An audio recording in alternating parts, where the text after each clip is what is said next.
Folks, what the crap's going on? HeirofCarthage here. Oh man, it's my birthday today. I'm old. And you know what I want to do to not feel old? I want to watch some Rome 2. No wait, that's going to make me feel old too because this game is also pretty old. I think Rome 2 might be technically the last full historical title that CA released. Three Kingdoms was a bit of a mix in terms of like history fantasy, and so was what do you call it? Troy. Sorry, the name escaped me for a moment. Now, not to say I don't like those games, I do, but man, it's been a long time since we've seen a historical title. And maybe that's a topic which, I've discussed in some length in other videos, but that might be something that'd be fun to discuss at another time. Anyway, I want to get you all some battle footage for today, and then of course later tonight I'll have more of the Miao Ying legendary campaign going as well. But this matchup is going to be Egypt versus the Masazili, which is going to be basically a Numidian faction here. We got Egypt over here and Masazili here. Let's check out the Masazili army. There's some armored Numidian cavalry. These are cool units here. They've got very nice javelin damage, very solid melee attack, and for a skirmisher cavalry, some pretty good armor at 45. So a very capable unit there. Again, like this one. The melee stats are probably a bit too much for the light skirmisher cavalry, but I would have liked to have seen something more like this. Of course, sans armor for the original Numidian cavalry that were in Carthage's faction. As far as slingers, we're going to have tribal slingers. These are just kind of some standard cheap slingers up front. There is a line of desert vigiles. These are going to be a cheap Roman knockoff unit, right? They're just meant to block charges, provide a little bit of padding.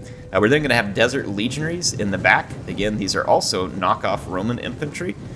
Pretty decent attack stats. The weapon damage is nothing to write home about, but decent armor. Again, probably not going to run quite as high morale as Roman units, but these guys dress like the Romans, so dress for success, right? In any case, let's take a look at the cavalry. We're going to have some armored Numidian riders. These guys honestly look a whole lot like Greek shot cavalry. And it's because they probably are in many ways, but a cheaper version. So we got the armored Numidian riders, again, shot cavalry. That's where the general is as well. And we got another one over there. So 3 shot cavalry, 2 skirmish cavalry. Let's go take a look at Egypt. Egypt is rocking a couple of Tarentine cavalry. They're already turning around their Egyptian slingers to drive back. Oh, did I say 2? Because I meant 3 armored Numidian cavalry. They already turned around their slingers. Again, Egyptian slingers are kind of your prototypical cheap slingers, except these guys wear the cool Egyptian like cotton armor stuff on top. They do look particularly cool. So yeah, let's take a look at how many slingers we got on the field. Looks like, ooh, there's 2 mercenary Rhodians up front, or 3 mercenary Rhodians. This is the only cheap slinger here. Wow. Yeah, the Rhodian slingers are some serious business. These guys are a lot like the Balearics. They've got good range, very solid damage, and they have an awesome hat to match. So if you don't come to battle wearing a hat like this, then you're not serious. So Rhodian slingers are indeed serious. There are some Egyptian pikemen up front as kind of a stopper unit, frontline unit. There is a thorax sword here on the left flank. We got a camel spearman under center. That's going to scare other cavalry. So interesting one. Multiple camel spearmen. It looks like another thorax sword on the other flank. There's some Galatian swordsmen and the Galatian royal guard mixed into a second line. The general is going to be an Icarian axeman unit. I believe this unit had extra javelins, if I remember right. It was an axe unit. Very low armor though, so an interesting unit to place your general. You're going to have to be careful with it. But I believe the Icarian axemen were more of a support unit. It's been a long time though, so I could be wrong, but I feel fairly confident. Look at this, the players doing it again. They're kind of trading skirmish cavalry into the back ranks of their armies. So they definitely want to have that cavalry behind the enemy, trying to cause them mistakes. It looks like Masazili pushing forward here. They are not going to last long in a skirmish fight, I don't think. They may be trying to push an engagement, or it could just be them positioning to better deliver some skirmishing pain. Let's see, the charges are on the way. Here comes the camel spearman. They're going after a desert vigile. That one's going to go into a square. I imagine should see some javelins coming in here from the desert. Oh my gosh, the slingers just unleash. That camel spear unit is going to almost entirely die, but it gives the thorax swords a great counter charge, and we're going to see the Masazili mostly pull back from that counter charge. They feel overcommitted there. This is going to be supported by pikes. I like this, fixed with the sword unit support with pikes, but look at this nice Masazili rear charge here into the thorax sword. That's going to hurt. And then it's going to be followed up by more Desert Legionaries so they can pull out of that fight. But then here comes more Galatian Swordsmen. So we're seeing kind of a layer effect on the engagements so far. Players kind of layering units in, trying to get, one up on their opponent in those engagements. And this is pretty normal play, I would say, for Rome 2. Look, another nice rear charge here from the Numidian Armored Cavalry. Those riders took a lot of damage in that fight. Let's see who's getting the better of this. The Thorax Swords definitely not loving life right now. And those pikemen have already routed. See, Desert Vigiles coming after the Camel Spearmen here. Got an engagement between Thorax Swords, Desert Legionaries, and Galatian Swords. A lot of Desert Legionaries. Here comes the real heavy hitters, though. And let's check. Oh, see, the skirmishers back here being delayed by the armored Numidian cavalry. This is kind of giving the Mesazeli slingers, the tribal slingers, a bit of an advantage here because they're actually firing, whereas the Rhodian slingers are either, this one's wavering right now, the other two are hurt. So, despite having the disadvantage, kind of forcing the engagements like this and using the cavalry disruption has allowed the Numidian player here to come out on top. But look, the pikemen pushing through the hole. Numidian riders are now facing 2 camel spearmen. That is not a good place for them. And a lot of the other armored Numidian riders are hurt. This Galatian Royal Guard is going to be putting an absolute beating down on these Numidian knockoff legionaries. There's 2 of them engaged. Those legionaries are going to, one of them's pulling out of that fight, looking to reposition, I think. The Rhodian slingers still have not gotten into a good firing position. I'm not sure. Well, they're under threat. They're under big threat here, because here comes the Numidian armored riders. This is going to be a massive loss here. Those swordsmen are trying to stop it, but there's going to be some serious damage done right there. A nice cycle here. Yeah, the Rhodian slingers are firing. It looks like they're firing at these Numidian riders. They are really struggling to get free of the enemy cavalry. And speaking of enemy cavalry, the camel riders did come back here, but the tribal slingers and the general were able to push it back. It's showing the favor in the balance of the Mesazeli at the moment, and I kind of believe it just from a numbers standpoint.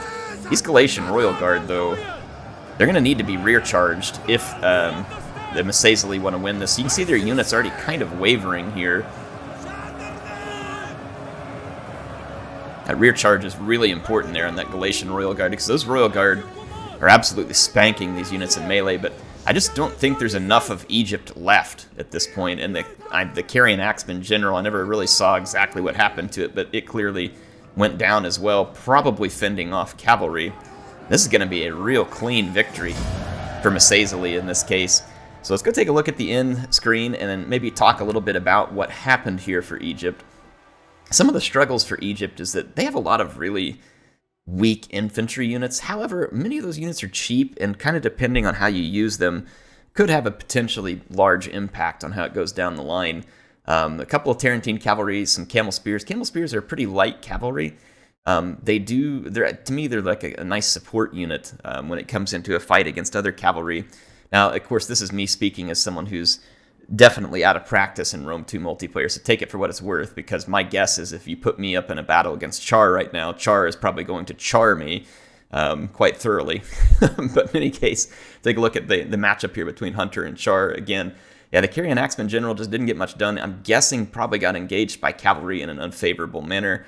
Those Numidian armored Numidian cavalry were really running amok in the backfield, and they got a lot of kills to show for it. Only one unit really kind of got shut down here. And then as far as the shock cavalry goes, the general came in late, which is good because you don't want it dead. The desert cohorts and legionaries did pretty good, all things considered. I mean, they were holding their ground quite well against all but the Galatian Royal Guard. So I feel like Numidia probably had a bit of an overall infantry advantage. Even these Galatian swordsmen, they would be good on the charge, but they probably wouldn't last well against the desert legionaries. If I just kind of remember my stack up there, the Vigiles obviously were able to disrupt some main charges. And again, you saw that kind of layering effect. Whenever the battle got started, like one player charged this in, the next player charged that in, and the next one charged that in. You're going to see a lot of that in Rome 2, and it may sometimes seem like people are just kind of over-committing, but there really is a point to it. And you saw with some of those charges and stuff coming in, it starts to swing those fights. As those fights swing, someone may have to commit even more reinforcements to it, and if they start losing, it can start like a chain reaction, right? And I kind of think that may have been what was going on there. As that fight layered on and on, it just ended up going in favor of the Mesazeli here, good engagements. And, these Rhodian Slingers, very dangerous. You'll notice, though, I've said it in recent videos, and I'll say it again, the Slingers need more time to do their damage in Rome 2. They're not like in Warhammer 2 or Warhammer 3, where the damage comes in very quickly from skirmisher units. It takes time for them to do their damage.